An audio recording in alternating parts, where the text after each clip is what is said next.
आचार्य कल्प पंडित टोडरमल जी द्वारा रचित मोक्ष मार्ग प्रकाशक ग्रंथ अधिकार 9वां। मोक्ष मार्ग का स्वरूप। मुक्ति का मार्ग सुखी होने का मार्ग है, क्योंकि हम बंधन में हैं। सबसे बड़ी बात यह है कि हमें पता ही नहीं कि हम बंधन में हैं। मोह हमें बंधन को देखने ही नहीं दे रहा।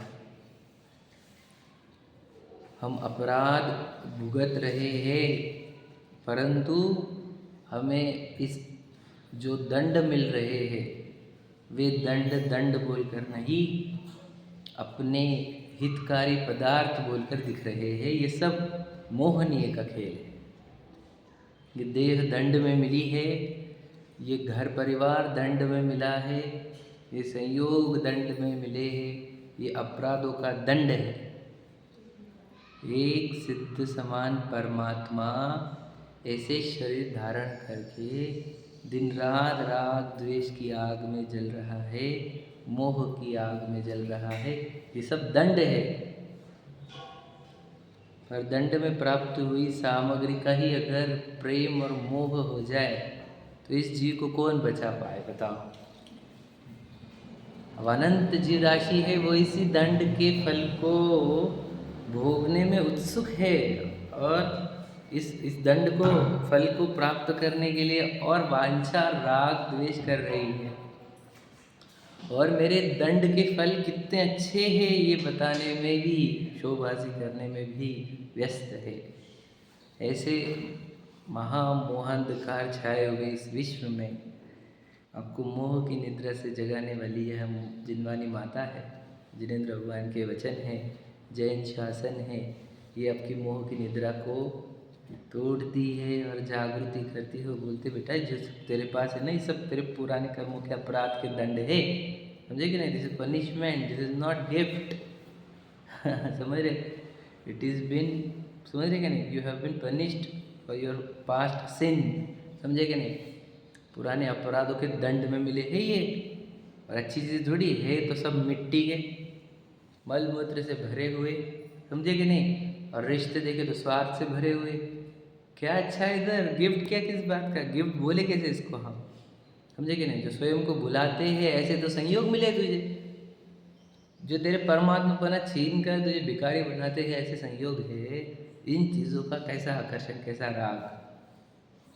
तो बताओ, हम दंड भुगत रहे हैं, यानी अपराध किए हैं, और इस हमको दिक्कत क्या है कि हमको बंधन लगा ही नहीं।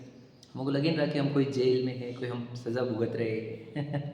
ये लगे तो वो मुक्त होने का प्रयत्न तो करे।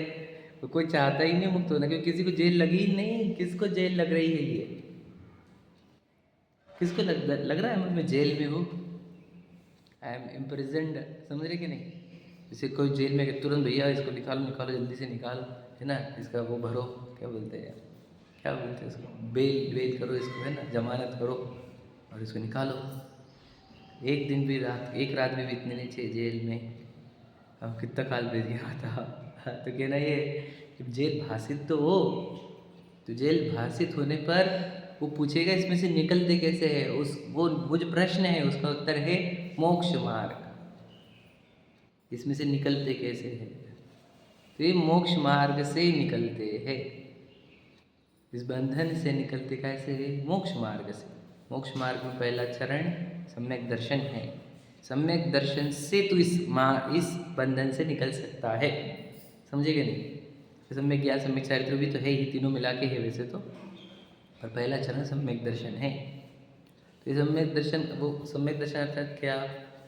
अब तू प्रारंभिक भूमिका में है तो हम तुझे समझाएंगे कि देव शास्त्र गुरु का श्रद्धान तुझे इस बंध से निकालेगा, समझेगा।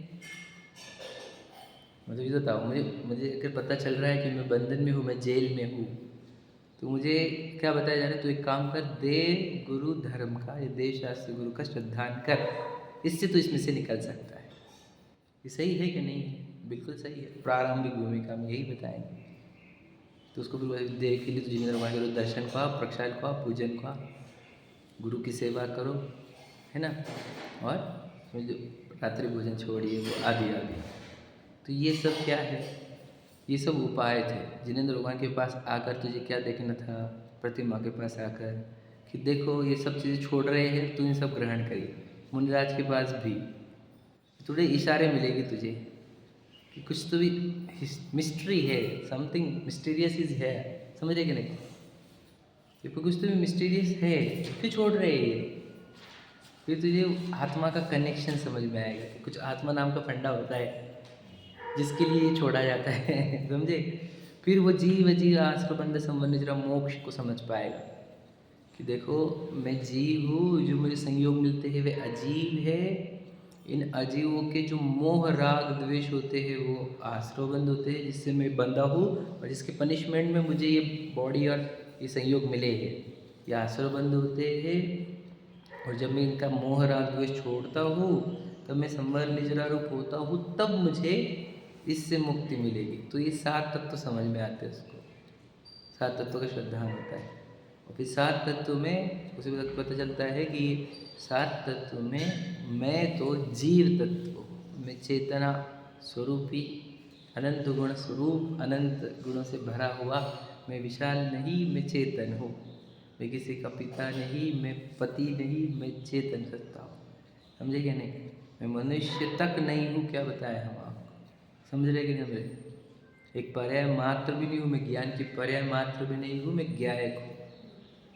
समझे क्या नहीं? पहले ज्ञायक शब्द सुनते थे तो हम एक पंथ से जोड़ते थे, ये तो वो है ना, ज्ञायक वचन निकला, कह रहे ये तो वो लोग हैं हमने तो वो विनय पाठ में लाइन पढ़ी कि ज्ञायक हो तुम विश्व के, शिव सुख के कर, तो ज्ञायक तो बड़वा पर भी है। तो ऐसे क्यों लगता तुम्हारा, तुम इतने अननोन हो ना, तुम जैनिज्म से, हम क्या करेंगे क्या करें, समझ रहे? तो वे ज्ञायक हो जिसके अंदर से अनंत ज्ञान, अनंत सुख शक्ति सब प्रकट होता है, तो ज्ञायक मैं हूँ। ये जो मान्यता है इसका नाम सम्यक दर्शन है। तो सम्यक दर्शन के चिन्ह देव शास्त्र गुरु के श्रद्धान और 7 तत्वों के श्रद्धान, ये 2 दिए हैं। तो किसी ने प्रश्न उठाया कि जो तिर्यंच है या नारकी है, इनके पास देव गुरु धर्म तो है नहीं, तो फिर वहाँ के ये नियम कैसे बैठेगा आपका, कौन सा, कि देव गुरु धर्म का श्रद्धान अनिवार्य है, 7 तत्वों का श्रद्धान अनिवार्य है। तो 7 तत्वों संबंधी अनिवार्य है, ये इस संबंध में जो शंकाएं थी वो तो हमने सॉल्व करके आए हैं, क्योंकि हमने वो अव्याप्त, अतिव्याप्त, असंभव दोष सब सॉल्व करके आए हम कि 7 तत्वों का श्रद्धान तो हर एक को रहता ही है, जो सम्यक दृष्टि है, ये सॉल्व करके आए हैं हम। तो जब दूसरा चिन्ह बताया कि देव गुरु का श्रद्धान, तो वहाँ पर शंका हुई अव्याप्त कि नहीं, ये लक्षण तिर्यंचों में, अरे हम लिख रहे हो ना, ये लक्षण तिर्यंचों में और नारकियों में नहीं जाता, कौन से देव गुरु धर्म का श्रद्धान। तो उसके समाधान में हमने कल पैराग्राफ पढ़ना प्रारंभ किया था। तो हमने बताया था कि बताओ कि जिसको वो सम्यक दर्शन हुआ, वो नारकी को या तिर्यंच को, है ना, उसको वो सम्यक दर्शन हुआ तो 7 तत्वों के आधार पर हुआ ना। तो कहते हाँ, क्योंकि हमने वो 7 तत्वों को सिद्ध करके आए हैं। तो 7 तत्वों में मुख्य तत्व कौन होता है? मोक्ष तत्व, बराबर है ना। मोक्ष तत्व की प्राप्ति के लिए होता है ना सब कुछ। मोक्ष मतलब मुक्ति, वही बंधन से बाहर आना, है ना। तो वो मुक्ति के लिए, तो वो जो जिसको मुख्य तत्व मोक्ष तत्व है, तो उसको मोक्ष तत्व के धारक की श्रद्धा होगी कि नहीं होगी? तो क्या होगी। तो जिसको मोक्ष तत्व की श्रद्धा है, उसे मोक्ष तत्व के धारक की भी श्रद्धा होती ही होती है, चाहे उसने कभी प्रत्यक्ष अप्रत्यक्ष रूप से देखा भी ना हो अरहंत सिद्धों को। क्या कह रहा हूँ मैं? नहीं, बुद्धिपूर्वक नहीं, मतलब अनुमान बता रहा हूँ। जैसे देखो, राग से रहित कोई जीव होता होगा, ये बताएगी नहीं, तो वो नाम अरहंत सिद्ध नाम नहीं जानता हो। देखो मोक्ष मतलब क्या? राग से रहित जीव, सही इतना है ना मोक्ष मतलब। तो राग से रहित जीव की श्रद्धा ही अरहंत सिद्ध की श्रद्धा है। और क्या श्रद्धा है बताओ? अब हम भी गड़बड़ क्या कर रहे हैं, हम अरहंत भगवान को शरीर से देख रहे हैं ना हम अरहंत भगवान को, क्योंकि अरहंत सिद्ध आचार्य सर परमेष्टि पर सब आत्मा की अवस्था है। आत्मा दिखने दीजिए तुम्हारे को, अरहंत सिद्ध को आत्मा ही है ना। कौन सी आत्मा? जिसके अंदर राग द्वेष नहीं है, मोह नहीं है, वो आत्मा का नाम अरहंत सिद्ध है या नहीं? अरहंत भगवान के साथ मोह राग द्वेष वाले भाव कर्म नहीं है, लेकिन नो कर्म है, और अघातिया वाले द्रव्य कर्म है। असिद्ध भगवान के पास मोह राग द्वेष वाले भाव कर्म नहीं है, द्रव्य कर्म भी नहीं और नो कर्म भी नहीं, लेकिन दोनों में कॉमन क्या है? मोह राग द्वेष वाले भाव कर्म दोनों के पास नहीं। सही है कि नहीं? समझ रहे ना? तो इसलिए जिसने मोह यानी राग मोक्ष तत्व का श्रद्धान किया, इज इक्वल टू क्या किया तिर्यंचों ने कि जब राग नहीं होता होगा तो कितना आनंद होगा, और जो राग से रहित है वही महान है, वही अच्छे है। हो गया ना फिर? और उसको अब वो व्यक्ति जैन है क्या? जैन, वो तिर्यंच वाला भी जैन हो गया। सही है कि नहीं? देखो जैन शब्द तो जिन से होता है, जिन का होता है जितना। जितना किसको? हम इंद्रियों को बोलते, इंद्रियों को नहीं, राग को। अभी मैं सुना था सचिन जी की लाइन, बहुत अच्छी लगी, बताता हूँ कि राम के दुश्मन कौन।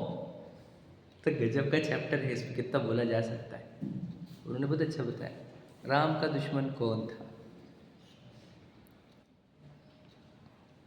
प्रश्न समझे? एकदम इजी है, हमारे सीधा उत्तर है रावण। दुनिया तो यही मानती है।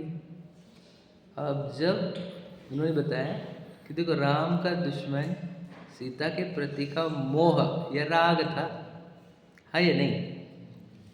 उन्होंने उसको जीता, तो बाद में जब दीक्षा धारण की तब वो सीता का जी आया था, बचाओ बचाओ बोलकर। ऐसा मैंने उनसे सुना, मैंने पढ़ा नहीं है।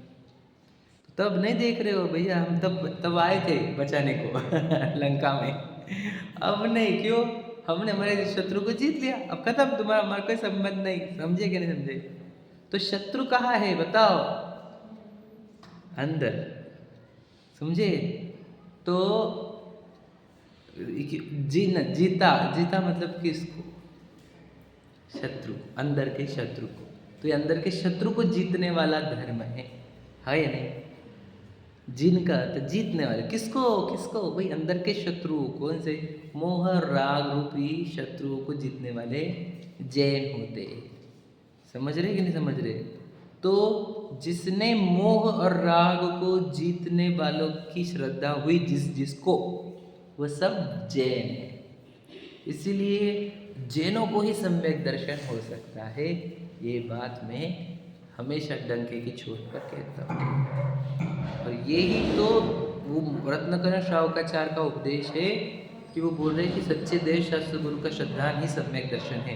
किस आधार पर बोला जा रहा है? बोलो, सच्चे देव मतलब कौन? अरहंत श्री गणेश जी।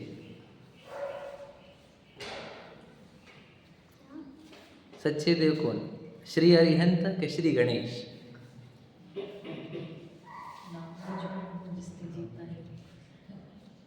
सच्चे देव इज इक्वल टू कौन? दो बताओ। तो सही बात है, सही है। तो सच्चे जब भी परिभाषा आई तो क्या लगाया आपने? जिसने राग जीता, बराबर है? सही है कि नहीं? जिसने राग जीता वो सच्चे। तो जो रत्नाकर श्रावकाचार्य ने परिभाषा दी है कि सच्चे देव शास्त्र गुरु की श्रद्धा, मतलब राग को जीतने वालों की जिसको श्रद्धा हो गई, समझ लेना वो सम्यक दृष्टि है। समझे कि कैसे बोल रहा हूँ? गजब का है। तो जो अजैन है, जो कई और देवता के पास यानी कुबेर देव के धर्म के पास जा रहा है, तो उसको राग से हारने वालों की श्रद्धा है, तो उसको सम्यक दर्शन है कहाँ? उसको राग का अभाव करना है, ये श्रद्धा ही नहीं हुई है। इसलिए अजैन व्यक्ति कभी सम्यक दृष्टि बन ही नहीं सकता। और जैन कुल में जन्म लेने वाले जैन नहीं ये ध्यान रखना, जैन कुल में जन्म लेने वाले जैन नहीं। बोलो बोलो, वापस वही बताया परिभाषा, जिसे राग दुख रूप लगता है सो जैन। एकदम सरल है ये, यही परिभाषा है। जिसे राग का भाव करने की भावना हो वो जैनी। समझे कि समझे? हमने स्कूल के एडमिशन वो सब बताया था ना आपको, ये तो सिंपल बात है। तो ये तो जिसको राग से रहित मोक्ष तत्व का श्रद्धान है, उसको अनंत और सिद्ध का श्रद्धान हो गया। समझ गए? और जिसे राग और द्वेष कम करने की प्रक्रिया अच्छी लग रही हो, उसे गुरुओं का श्रद्धान हो गया। संवर निजरा बोल रहे थे ना आप, बराबर है। संवर निजरा, राग द्वेष कम करने की प्रक्रिया का नाम संवर निजरा है, और संवर निजरा का श्रद्धान गुरुओं का श्रद्धान है। तो सच्चे गुरु का भी श्रद्धान हो गया। तो तिर्यंचों को, वनार्कियों को है कि नहीं श्रद्धान? किन का बोलो बोला? अरंत, सिद्धाचार्य, साधु, पद्य साधु, सब पांचों का श्रद्धान है क्या नहीं? बिना नाम लिए। और हमारे को नाम का श्रद्धान है। समझे कि नहीं समझे? उनको नाम भी नहीं पता है, तिर्यंचों को और नारकियों को, तब भी उनके स्वरूप का श्रद्धा है। हमको तो नाम पता है लेकिन स्वरूप पता नहीं। क्या बोले? पूर्व भाव में सुना होगा नाम। क्यों नाम सुनने की जरूरत है? बताओ, नाम सुनने की जरूरत है? समझे? अरे नाम का कुछ फंडा ही नहीं है, बिल्कुल भी नहीं। राग से रहित जीव, बस इतना तो चाहिए हमारे को। नाम क्या चाहिए उसको? बुद्ध भी, जिन हर कुछ भी नाम बोलो। पहले अरहंत सिद्ध नाम सुना होगा, ऐसा कुछ भी कनेक्शन नहीं, बिल्कुल कनेक्शन नहीं है।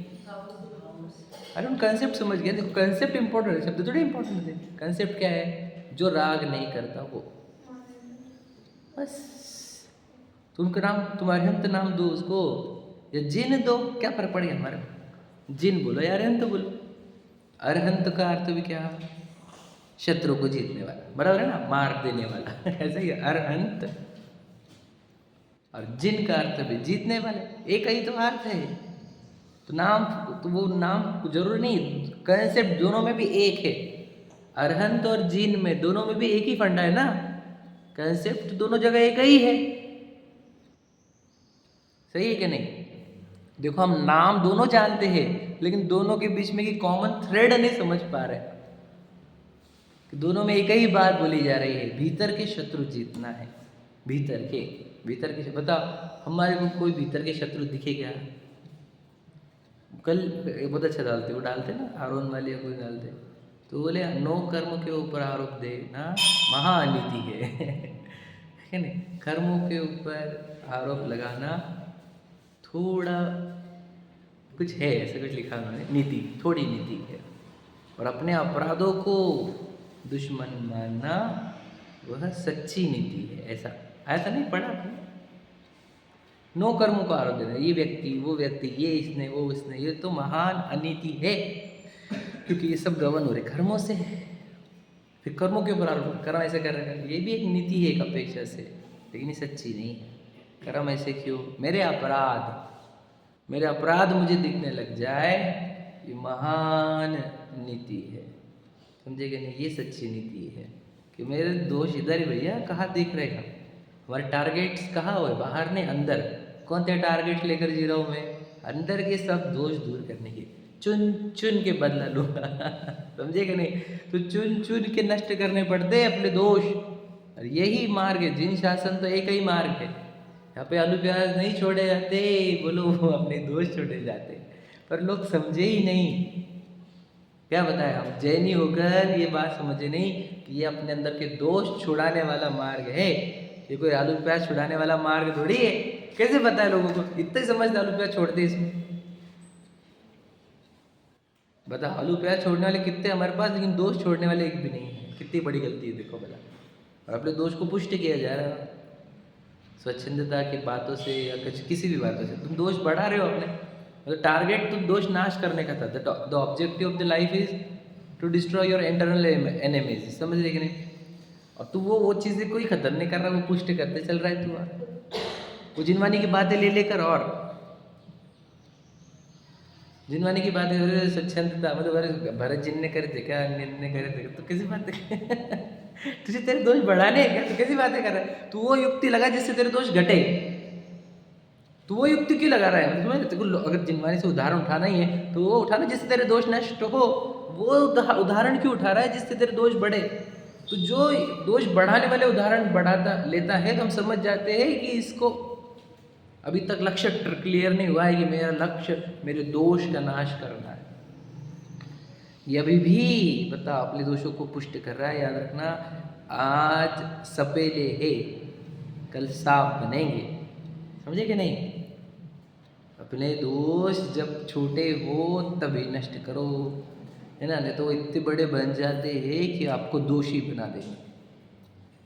समझे कि क्या कहा? वापस समझ लेना इस बात को। क्या कहा? अपने उसे बोला, रविंद्र जी की लाइन शायद, अपने दोषों को पहाड़ जैसा बड़ा देखो, है ना और दूसरे के दोषों को अणु समान देखो। समझे कि नहीं? सच्चाई है, क्योंकि दूसरे के दोषों में कर्मोदय देख लेना, उसके कर्मोदय वैसे, और अपने दोषों में पहाड़ देखना, तो पहाड़ जैसे दोष है मेरे अंदर। अपने दोषों को माइक्रोस्कोप से देखो बड़ा करके, और दूसरे के दोषों को इग्नोर ही कर दो, देखना ही नहीं, और दिख जाए तो छोटा देखना।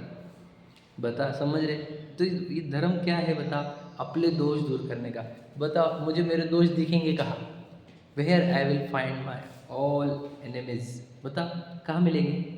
अरे आप अगर रात को आकलन करके सोओगे तो, अब एकांत में बैठोगे तो ऐसे फ्री में मिल जाएगा क्या? और अगर आपके जीवन में कल्याण मित्र होगा तो। कल्याण मित्र सुना आपने? स्टोरी डाली थी मैंने फ्रेंडशिप डे के दिन। आपका कल्याण मित्र होना चाहिए, साधारण में जिसको बोलते हैं, सच्चा वाला, जो आपके दोष आपको अच्छे से बताए अकेले में, और जिसका भाव अपने को मुक्ति मार्ग में लेके जाने का हो। ऐसा दोस्त होना चाहिए जीवन में एक।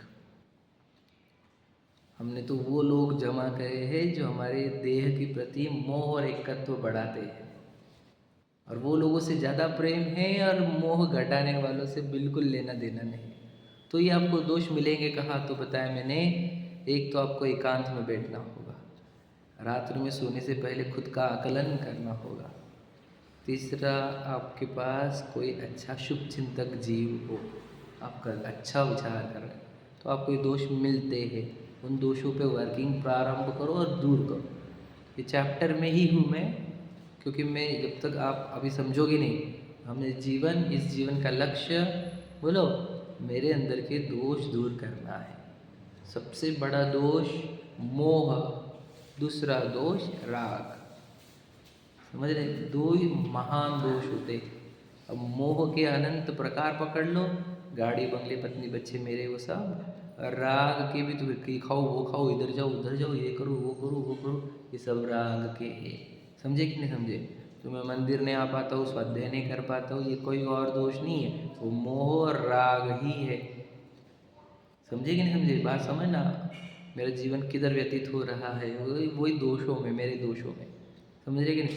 पढ़ते हैं अपन, आजा 326 पर पहला पैराग्राफ।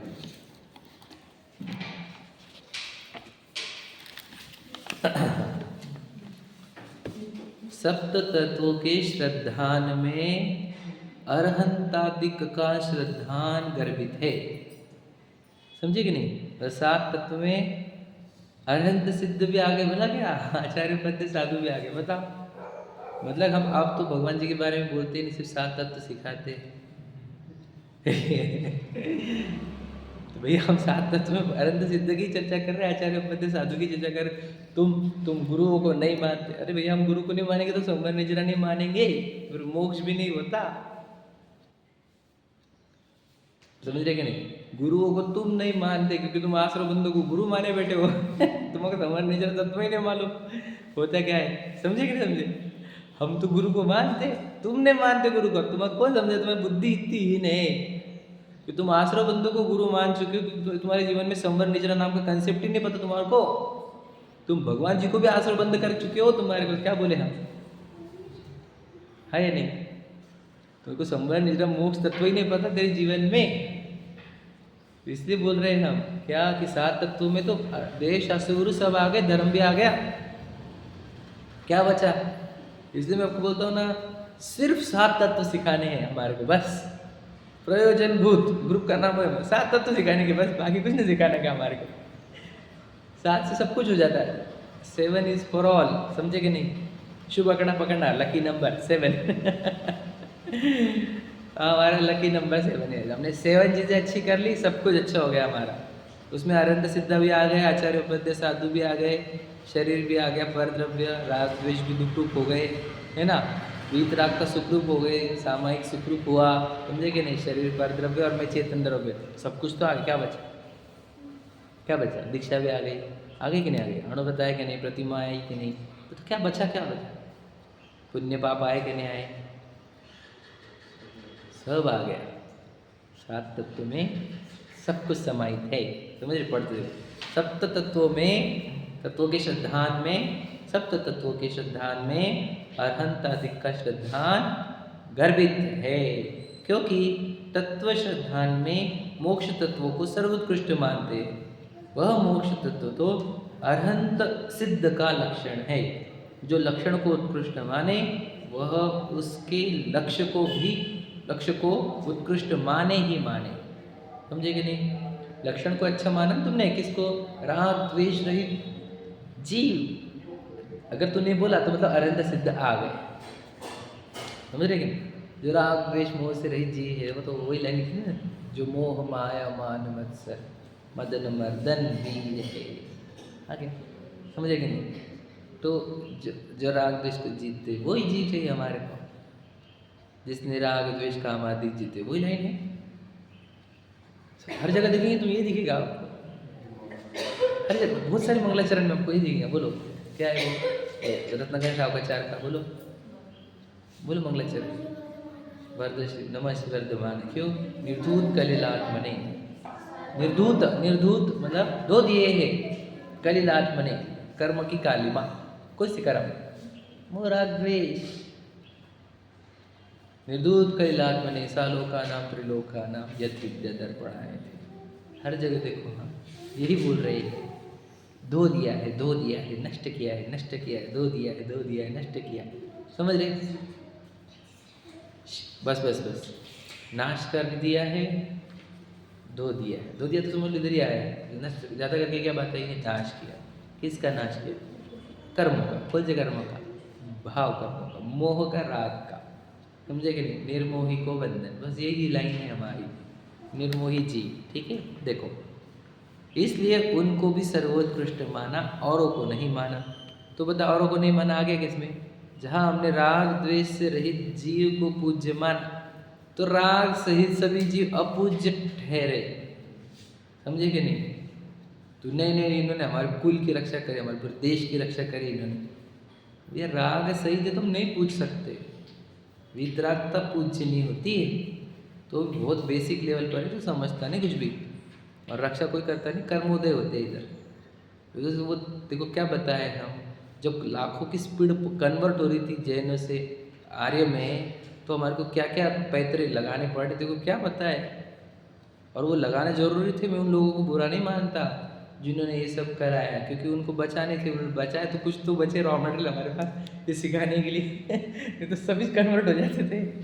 हाँ या नहीं? समझे कि क्या बोल रहा हूँ मैं? इशारा समझा कि नहीं? समझे कि नहीं इशारा? ले भाई, तू यहाँ पे देखो देवी देवता चाहिए, यहाँ पर ले। तुझे वो चढ़ा दूध करना है तो यहाँ पर कर, तो कोई चढ़ा नहीं है यहाँ पे चढ़ा, ये कर यहाँ पर कर। और कैसे भगवान जी के साथ करा रहे भैया? तेको नहीं मालूम? हमारे को लाखों की स्पीड जो कन्वर्ट हो रहे जैन से आ रहे, उनको रोकना था। वो रोकने के लिए किए गए वे काम है वो। समझे कि नहीं? तो इस शासन में तो मैं से कोई एक बार प्रश्न कर रहा था, तो मैं बोला कि देखो जब नमोकार मंत्र बोलते हैं तो उन्होंने बोला 105 नमो यार, ये 5 वाले सिर्फ सब वो पाव पन्नास मंगना, तो 5 को क्यों बोल रहे हो भाई? दिन मतलब सवेरे नमोकार मंत्र से 5 ही लोग चाहिए हमारे को, बस 6th नहीं। तो जैन शासन क्लियर कट बोल रहा है नमोकार मंत्र, जैन शासन का मुख्य मंत्र नमोकार मंत्र, और उसमें 5 पद को नमस्कार किया। छठवा तो कोई है ही नहीं हमारे पास, बात ही मत करो। 105 नमो यार, सीधी सीधी लाइन, पंच 5, छठवे की बात ही नहीं। अब क्यों? राग द्वेष काम आदि जीते, बस ये लाओ तुम किसी को। कोई अगर नहीं हमारे पास और एक ऐसा है छठवा, जो जिसने राग द्वेष काम आदि जीते, वो तो आ गए ना पहले में पहले दूसरे में आ गए। समझे कि नहीं? छठवे की जरूरत क्यों पड़ रही तुम्हारे को? नहीं, हमारे पास ऐसे भी जिन्होंने राग द्वेष बहुत कम करे, वो आ गए आखिर के तीनों में। सही है कि नहीं? छठवा किसको पूजे हम? और वो भी आचार्योपत्य साधु को एक साथ हम साधु भी बोल सकते हैं। चत्तारी मंगलम, अरहंत सिद्ध साधु और केवलीपन्न तो धम हो गए। ये 4 ही मंगल है बस। अब 4 वहाँ पे भी 4 4, पहले 5 बोल के बाद में 4 4 और शॉर्ट करते जा रहे हैं। बोलो मत एक्स्ट्रा की बात है। मतलब मैं तो आपको बताऊँ, वो मंत्र में बोल दिया कि इसके सिवा किसी को नहीं है, क्या नहीं छुपा हुआ मंत्र में छुपा हुआ है कि नहीं। 5 बोलकर भी 4 बोलकर भी वो क्यों डिजिट्स क्यों ला रहे हैं वहां पर? Why you want digits? क्योंकि तू गलती से एक आध ऐड ना कर ले कोई। समझे क्या? देखो चेक पे लिखते हुए पहले डिजिट्स में लिखते हैं और फिर वर्ड्स में भी लिखते हैं। क्यों भैया? तो कभी गड़बड़ कर देगा वर्ड्स में लिखने में। हाँ ओनली भी, हाँ आखिरी में ओनली भी। यार तो सही है, तो भूल ही गया मैं ओनली वाला। एक ऐसी लाइन आड़ी और एक ऐसी लाइन में खींचते ना वो कि तू गलती से अगर 0 ऐड कर देगा तो फंस जाएगा मामला। 1 लाख का चेक 10 लाख का हो जाएगा, है या नहीं? ऐसे हुआ था 40,000 का 50,000 दोनों ने मराठी और इंग्लिश का मैच किया। हमने बोली तो कोई अभी अंक भी लिखा हुआ है। अच्छा तो आप ये अक्षर समझ गया। मतलब गड़बड़। हाँ तो कहना क्या है, इतना क्यों लिखना पड़ रहा 2 बार? क्योंकि सीधे लिख दिया ना हमने, 1 बार 2 बार लिख, ठीक है नहीं? और आखिरी में ओनली भी लिख और ऐसी लाइन करके ऐसा भी कर। क्यों?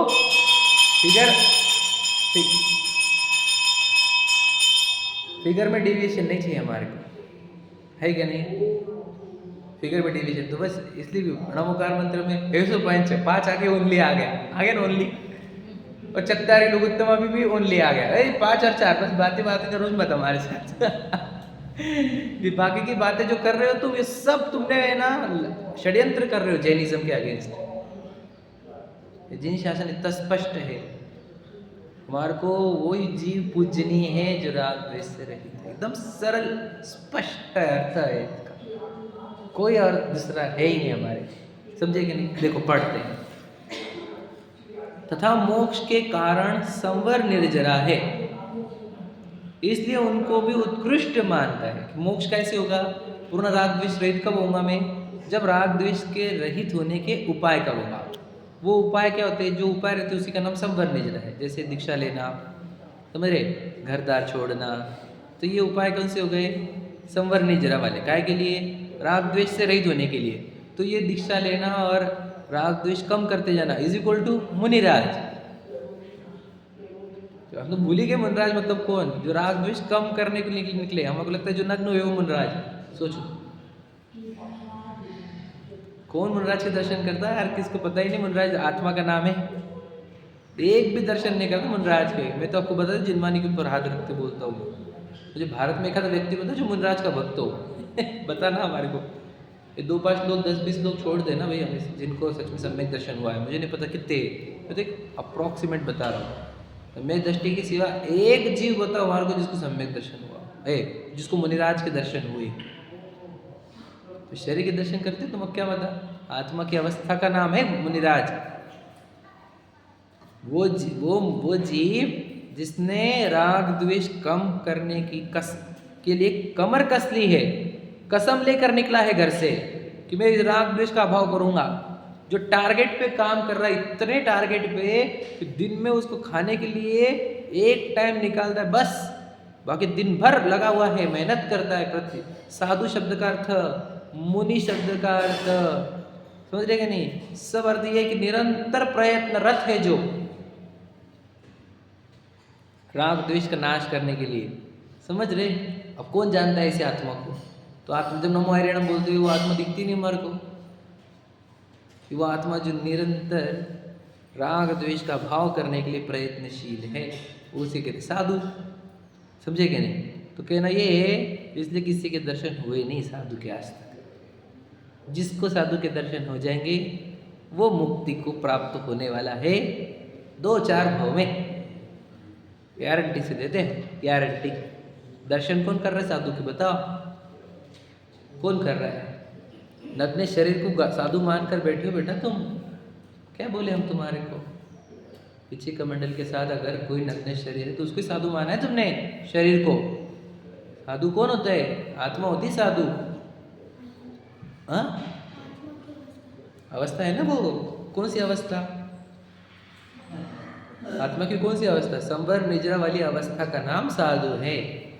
तो आत्मा की मतलब संवर निद्रा की अवस्था मतलब जहाँ राग द्वेष कम करने के लिए पूरा जीवन समर्पित किया जाता है, उस अवस्था का नाम, उन भावों का नाम साधु है। अब कौन जानता है ये भावों को? कौन जानता है? कोई नहीं जानता। महा अंधकार है ना छाया हुआ। पंचम काल में तो और सूरज डूब गए। दीपावली की बात जो अमावस्या आई, समझ रहे, सच्चाई है। तो अरे दिए लगाए इसीलिए थे, मैं तो बताया, मैंने ग्रुप में डाला था। दिए की परंपरा इसलिए कि भैया अब तो सूरज डूब गया, अब तो बस दियों के सहारे चलेगा काम। मतलब ये जिनवानी दीपक, ज्ञान दीपक, अब इसके माध्यम से होगा जो कुछ होगा, क्योंकि सूरज तो डूब गए, 24 तीर्थंकर डूब गए, मतलब निर्वाण हो गया। सूरज नहीं उगेगा अब पंचम काल में। अब तो दिए के सहारे, तो यही है वो दिया। इसके समय देखो, आज सूर्य नहीं होते हुए भी थोड़ा थोड़ा प्रकाश आ रहा है हमारे को, इसी के माध्यम से आ रहा है। आ रहा है नहीं आ रहा है? ये दिया है वो। आपको क्या पता है? हम कोई जाने तो सही कि वो दीपावली में दीपों की क्यों इतनी इंपॉर्टेंस आ गई? क्योंकि अस्त हो गए ना तीर्थंकर, उनका समय खत्म हो गया, चतुर्थ काल खत्म हो गया। अब कैसे चलेगा? अब कैसे मुक्ति का मार्ग मिलेगा किसी को? अब किसी कौन जानेगा? क्योंकि अब देखो, चतुर्थ काल खत्म होते होते भगवान महावीर के टाइम पे कितना अंधकार छाने लग गया था। भगवान महावीर जी के निकट जितने थे उनके पास तो प्रकाश था, लेकिन जैसे भगवान महावीर चले गए, अब तो प्रकाश गायब पूरी तरीके से। अब इस पंचम काल के घोर अंधकार में मुक्ति का मार्ग कैसे क्या मिलेगा किसी को? क्योंकि जहाँ पे पूरे के पूरे जीव मोह से ग्रासित, गर्भित, समझेगा नहीं, एक मेक का मोह पुष्ट करने वाले भावों के निचले स्तर पर उतरने वाले जीवों के बीच किसी को मोक्ष मार्ग कैसे मिलेगा? तो उसका एकमात्र साधन है ये जिनवानी। इस जिनवानी को जो दिल से पढ़ेगा, जो इस अंधकार से बाहर आने का प्रयत्न करेगा, इस बंधन से मुक्त होने का प्रयत्न करेगा, उस जीव को प्रकाश मिलेगा यहाँ से। बाकी सब जीव अंधकार में ही जिएंगे, ये सच है। ये उसमें कहाँ बैठता हूँ, खुद को चेक करना है। मैं यहाँ पे मोह को जागरूक होने को आया हूँ कि नहीं आया हूँ? मैं स्वयं जागरूक भी होऊंगा और हमारे से जितने जगेंगे उतने जगाएंगे भी। जितने जगने चाहेंगे उन लोगों को जगाएंगे हम, समझे क्या नहीं? तो जागने के लिए है ये। तो मुनिराज इज इक्वल टू मतलब भावों का नाम है, जिन भावों में राग द्वेष का अभाव करने का ठाना गया है, प्रतिज्ञाबद्ध हुए हैं।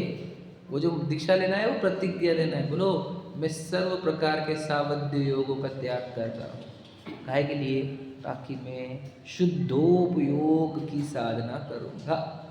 अब मैं दिन प्रतिदिन, समय प्रति समय शुद्धोपयोग का प्रयत्न करूँगा। अंतर मुहूर्त तक यदि मैं शुद्धोपयोग का प्रयत्न ना करूँ तो मेरी दीक्षा का छेद होगा। क्या कह रहा हूँ मैं? क्या कह रहे, समझे ना भैया? एक अंतर मुहूर्त भी अगर शुद्धोपयोग के बिना जाए मेरा, तो वो उस समय मेरी दीक्षा छेद हो जाएगा। ये प्रतिज्ञा लेकर निकले हो, यानी क्या? हर अंतर मुहूर्त के अंदर शुद्धोपयोग कंपल्सरी। किसके लिए? खुद के लिए। क्योंकि राग द्वेष का अभाव कैसे होगा फिर? अगर शुद्धोपयोग नहीं करूंगा तो राग द्वेष का अभाव होगा कैसे? समझ रहे ना भैया? बहुत गहरी बात है। तो मुनिराज समझते कि कौन समझता है मुनिराजों को? स्वरूप भी नहीं पता किसी को। तुम मुनि भक्त, अरे तू कौन सा मुनि भक्त आ गया? हमारे को क्या बातें करना है तू? हम थोड़ी कोई यार, देखो लोग समझ, हमारे को समझने के लिए देखो अभी 2-4 भाव लग जाएंगे, समझ रहे क्या बोले? अब देखो आप, अब हमारे जाने, अब जो देखो और लगन लगा, हम किसका मुँह बंद करें? जो लगाना हम नहीं जानते, हम तेरे बोलने से वैसे नहीं हो जाएंगे। हमारा हृदय जानता है, भगवान जी जानते हैं। उनके केवल ज्ञान में दिख रहा होगा हमारा हृदय क्या है कि नहीं? हमारे भाव क्या है? हमारे जब भी कोई राग द्वेष से रहित जीव की चर्चा होने पर हमारे मन की तरंगें उछलती है, ये भगवान जी को दिखता है, तो समझ लेना हमारे को भक्ति है उनकी। तुझे कहाँ बता, रोंगटे खड़े होते मुनिराज का स्वरूप सुनते हुए? तुझे वो भगवान जी जितने महान दिखते हैं, बता, जो जितने गुरु भक्त बने हैं दुनिया भर में, वो उनको वो मुनिराज की महिमा मंडन है वैसी? अलग ही છે वो कुछ तो भी अलग ही છે पंचम काल का अंधेरा। क्यों बस सामने जाओ, नमस्तु कर लो, झुक जाओ, इधर उधर कर लो, फिर सेवा कर लो, आहार दे दो, वो हो गई गुरु भक्ति हमारी। ऐसी गुरु भक्ति रहती है, ऐसी रहती है। कौन बोले? अब तो तुम्हें ये अंधेरों में, ये अज्ञानियों में तुम खुद को प्रूव कर सकते हो कि मैं हूँ भक्त, लेकिन जो अंदर की भक्ति वो कौन जानता है? नहीं जानते। हम क्या बोले? हम सोए हुए शासन है पूरा के पूरा, पूरे शासन के लोग सोए हुए हैं, कौन जागे कौन जगाए, समझे कि नहीं? तो गुरुओं का स्वरूप देखो क्या लिखा है, फिर से पढ़ते। तथा मोक्ष के कारण संवर निजरा है, इसलिए उनको भी उत्कृष्ट मानता है। संवर निजरा के धारक मुख्यतः मुनि है। बताओ, अब कितने ऐसे गुरु भक्त जिनको संवर और निजरा नाम भी नहीं पता है। बता कितने ऐसे? अब जितने गुरु भक्त है भारत भर में, उसमें 99.99 लगा, उनको तो संवर निजरा शब्द भी नहीं पता है। और मुनराज जिसको तो संवर निजरा होता है, और जिनको संवर निजरा नाम नहीं पता, उनको मुनराज की भक्ति होगी कैसे, ये बताओ। और जितने बच्चे जिनको संवर निजरा नाम मालूम है, उनको स्वरूप नहीं पता संवर निजरा का। तो इतने सब में जिसको संवर निजरा का स्वरूप पता है, इतने सब में सिर्फ उनको गुरुओं की भक्ति होती है। ये बात प्रूव हुई कि नहीं प्रूव हुई हमारी? तो जब मैं 7 तत्वों को सीख रहा हूं, मतलब मैं गुरुओं को भी सीख रहा हूं। क्या बताऊं तुझे? मैं भगवान जी को भी सीख रहा हूं। तुम गुरु भक्ति क्या कर रहे हैं? जब पढ़ रहे हैं हम 7 तत्वों को, जब मैं संवर निजरा सीख रहा हूँ, संवर निजरा की महिमा मेरे अंदर मंडन हो रही है, तो मैं गुरुओं की भक्ति मेरे अंदर अपने आप आई है। मैंने आर्टिफिशियल लाई नहीं तुम्हारे सीख के कि ऐसे कर दो, नमस्तु करो, इनकी सेवा करो, इनके साथ चलो। ये कोई ये ऐसी तो कॉपी पेस्ट है, ये अंदर से क्या आया? कुछ भी नहीं आया अंदर से। ये तो सिर्फ तुमने सीख लिया कि ऐसे ऐसे करते हैं, कि जाओ पैर दबाओ, हाथ दबाओ, ये गुरु सेवा होती है। अंदर इधर संवर निजरा तत्व समझ में आने पर कि संवर निजरा में राग द्वेष बहुत स्पीड से घटते हैं, राग द्वेष स्पीड से घटने पर ज्ञान आनंद इतना उछलता है, वो उछलता हुआ ज्ञान आनंद और घटता हुआ राग द्वेष समझ में आने पर संवर निजरा तत्व समझ में आता है। और फिर इतने ज्ञान आनंद में झूलते हुए, प्रचुर संवेदन करते हुए जो जीव है वो मुनिराज, उनकी भक्ति अंदर उतर गई और दर्शन के लिए तरस गया चित्त हमारा। ये भक्ति हमारी। और याद रखना, ऐसे जरूरी नहीं जिसकी भक्ति हो सामने हो, अप्रत्यक्ष रूप से निरंतर बंधन चलते ही रहता है। कौन जाने इसको?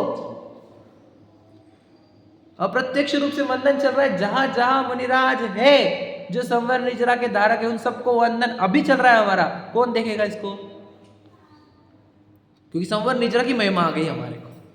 भैया समझे ना? जरूरी तुम्हारे आर्टिफिशियल तुम्हारे सामने पिक्चर बताया क्या? हम फोटो निकाल के गुरु की भक्ति हमारी, हमारा चित्त अभी भी नमस्कार कर रहा है और तुम्हारा चित्त वापस सामने रह के भी नमस्कार नहीं करता। बोलो अभी क्या बोलना चाहते हैं? काय का किसको क्या लेना देना है? सब पिक्चरबाजी है बस, सब झूठे है। ये पंचम काल का काल है बस, बहुत बड़ा भयंकर। बोला ना, अंधकार छाया हुआ है। इसमें सिर्फ प्रकाश में वही है जो जिनवानी से तत्व सीख रहे हैं, बस वही। कितने लोग हैं वो नहीं मालूम मुझे, पढ़ने वाले बहुत होंगे, लेकिन सीखने वाले जो अंदर उतार रहे हैं जिनवानी को, बस उतनों के पास प्रकाश है, बाकी सब सोए हुए हैं। वो आप भी हो सकते हो, वो मैं भी हो सकता हूँ, सोने वाले में भी और जागने वाले में। समझे कि नहीं समझे? तो मुझे मुनराज का स्वरूप मतलब भक्ति चल रही कि नहीं चल रही? गुरु भक्त क्या की गुरु भक्ति, संवर निजरा की भक्ति गुरु भक्ति है, हाँ या नहीं? और मोक्ष तत्व की भक्ति अनंत सिद्ध की भक्ति है। कौन जानता है इसको? बताओ, मैं अनंत सिद्ध का भक्त हूँ किस मोक्ष तत्व का? बताओ, एक्चुअल में तो मैं मोक्ष तत्व का भक्त हूँ और उसके चक्कर में अनंत सिद्ध के भक्त हूँ मैं। कौन बताया इसको? सच है कि नहीं? बताओ, अनंत सिद्ध के गुण मतलब कौन से गुण? ये मोक्ष तत्व। और आचार्य उपाध्याय साधु के भी गुण कौन से? वो संवर निजरा। गुणों को नमस्कार करते ना, गुणों को। तो गुण कौन से? संवर निजरा गुण है, मोक्ष गुण है। मैं उसका भक्त हूं, तुझे कैसे समझ में आता है? तू तो शरीर के भक्त है।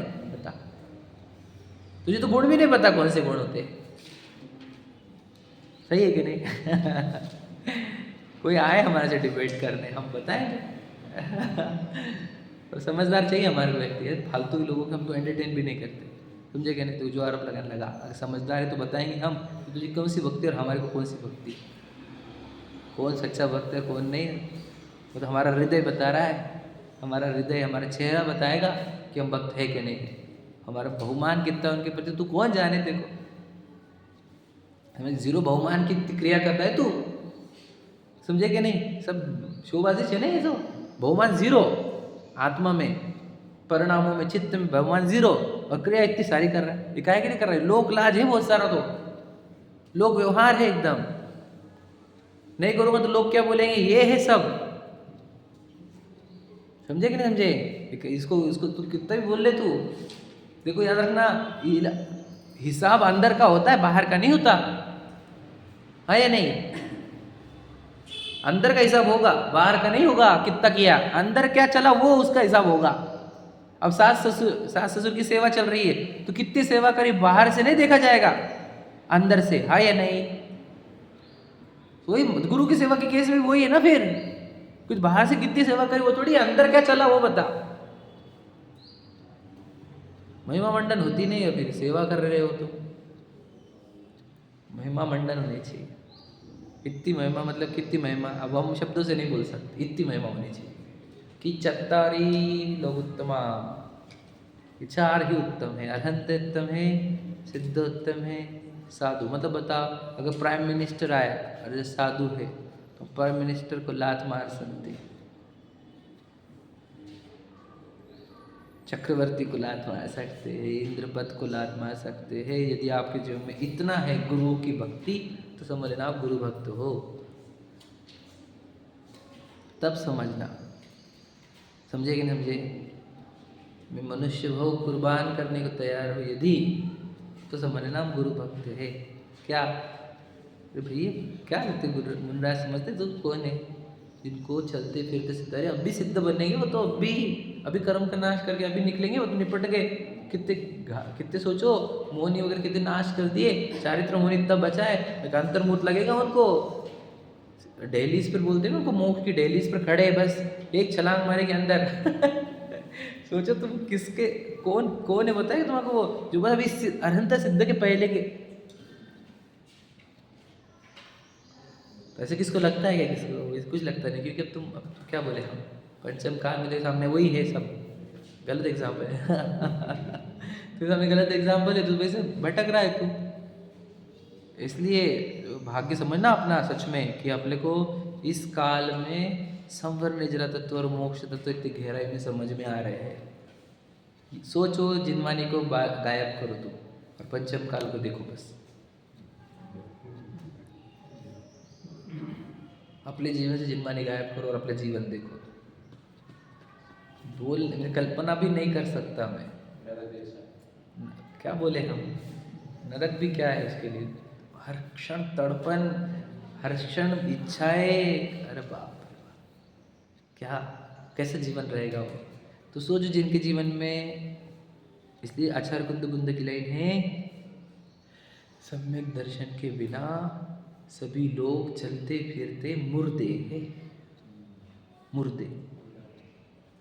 इसलिए जिसके घर में जिनवानी नहीं होती है वो घर श्मशान होता है। जिनवानी पढ़ी नहीं जाती, सुनी नहीं जाती, बोली नहीं जाती, है ना, रखी नहीं जाती, वो श्मशान से ज़्यादा कुछ नहीं है, चाहे वो 5 करोड़ का इंटीरियर हो तुम्हारा। समझे कि नहीं? अब कौन समझे ये बात है? हमने वहाँ का आर्किटेक्ट बुलाया था, पूना का, हम बॉम्बे का।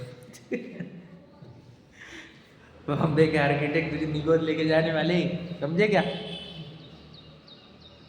तो इसलिए कहते हैं हम जिनवानी को क्या समझते हैं, बोलते तुम जिस टाइप से हैंडल करते हो जिनवानी को, जिस टाइप से पढ़ते हो तो समझ जाते हो। हम देखो अभी महिमा आई नहीं है, देखो कौन है पता थोड़ी है अभी कौन है। जा पूछ क्या मेरा नाम क्या है, तुमको पता चलेगा मैं कौन हूँ करके, तुमको पता थोड़ी मैं कौन हूँ, पूछ क्या जा। ऐसे समझे कि लौकिक एग्जाम्पल मूवी में बताया है, क्यों हमारे से डिसरिस्पेक्ट कर रहा है, समझ लीजिए।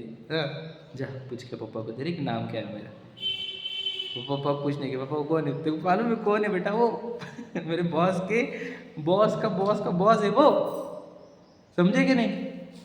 उसकी 3 लेयर नीचे है अपन। और बाप मैं तुमसे ऐसे बात कर रहा था, बस वही बोल रहे, ये कौन है तेरे को पता है? जब पूछ क्या, भगवान जी को, भगवान जी से भी महान है ये, किसी बातें कर रहे जिनवानी भगवान जी से भी महान है। ये उल्टी बात होगी ना, हाँ उल्टी बात लगेगी तुझे, पर याद रखना भगवान जी की भी महिमा इसीलिए है क्योंकि ये वाणी है। हम सिद्ध से भी ज़्यादा महत्व भगवान जी अरहंत को क्यों दे रहे? क्योंकि उन्होंने वाणी दी, मतलब हमको लेना देना वाणी से है या नहीं? तो सोचो सिद्ध से भी, क्योंकि ये इससे हम जागते हैं। अब अरहंत भगवान जी है, उनसे सभी लोग नहीं जाग सकेंगे, लेकिन वाणी से बहुत लोग जागेंगे। इसलिए जिनवाणी को महान उपकारी बोला गया, वो आचार्य कुंद कुंद का वो कौंडेश क्या किया, कितना काम किया, एक शास्त्र से मुनराज को दिया और सोचो कुंद कुंद बन गए। ये क्या रहता है, समझ में आ रहा है आपको? ये क्या रहता है? हमको वैल्यू नहीं इसकी, इसलिए शॉर्ट में कहा कि आपको जब ये पढ़ोगे तो आपको मुनिराज की महिमा आएगी, तो आपको भक्ति भी नहीं आएगी। मुनिराज कौन है? संवर निजरा तत्व। पढ़ो देखो क्या लाइन है, वो लाइन पढ़ा जिसपे से बिकता है। संवर निजरा के धारक मुख्यतः मुनि है। अब जिसको संवर निजरा नहीं पता उसको मुनिराज नहीं पता। मुनिराज के नाम पर उसको सिर्फ पीछे कमंडल पता है, नग्नता पता है, समझे कि नहीं, पैदल चलते विहार करते ये पता है, थोड़ा सा केशलोच वगैरह से 10-20 चीज़ पता है। संवर निजरा से कोई लेन देन नहीं। संवर निर्जरा, संवर के धारक गृहस्थ भी रहते हैं ना, और 5वें गुण स्थान वाले को भी थोड़ी निर्जरा होती है, समझे क्या नहीं? लेकिन मुख्यतः से निर्जरा तो मुनिराज की ही होती है। समझ में आया? 5वें गुण स्थान में निर्जरा होती है कि नहीं होती? गुणेश्वरी निर्जरा 5वां भी रहता है ना, 4थे में भी रहती थोड़ी सी, 5वें में, लेकिन मुख्यतः से निर्जरा के ही धारक से मुनिराज होते हैं। समझे कि नहीं समझे? देखो, इसलिए मुनि को उत्तम माना। देखो कैसे उत्तम माना मुनि को? संवर निर्जरा से, चमत्कार से, और वो देखे तो आपको भला हो जाता, भला क्या, इसलिए उत्तम मानता है या नहीं? और उनका ज्ञान बहुत है उनको, अरे वो इतने उपवास करते है क्या? ये भी था ना पॉइंट आपका भी।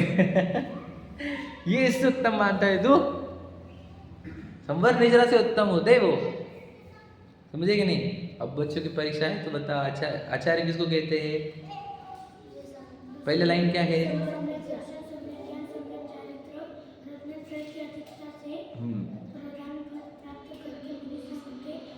नायक हुए है। बस बस बस बस बस, हमको इतना ही चाहिए था। सब में दर्शन, सब में ज्ञान, सब में चारित्र, रत्नत्रय की प्रधानता से, अधिकता से प्रधान पद प्राप्त किया है जिन्होंने। किससे? रत्नत्रय से, समझे कि नहीं समझे? रत्नत्रय से मतलब वही शुद्धोपयोग से, शुद्धोपयोग से मतलब साधना से, साधना से मतलब संवर निर्जरा से। जो प्रधान होते हैं संवर निर्जरा में, उनको आचार्य पद दिया जाता है संघ में। समझ लीजिए क्या बोला मैंने, संघ में आचार्य पद देने का आधार बताओ। आचार्य कुंद को उमा स्वामी को देने के पहले क्या आधार लगाया हुआ उन्होंने, बताओ बोला? ज्ञान अच्छा है उनका, ऐसा तो ज्ञान में अच्छे जो रहते हैं उनको उपाध्याय पद दिया जाता है। समझे कि नहीं समझे? लॉजिक समझो आप।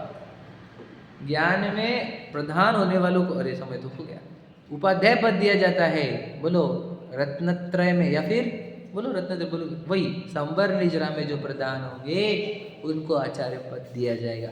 इस संघ में सबसे ज्यादा जिसकी संवर निर्जरा है वो आचार्य बनेगा इस संघ का, क्योंकि सबको संवर निर्जरा करेगा वो सबको। क्योंकि इसमें लाइन क्या है? ऐसा आचरण करने वाले और कराने वालों को आचार्य कहते हैं। तो करा के लेते हैं वो संघ का, समझ रहे? आचार्य मतलब कौन होते हैं?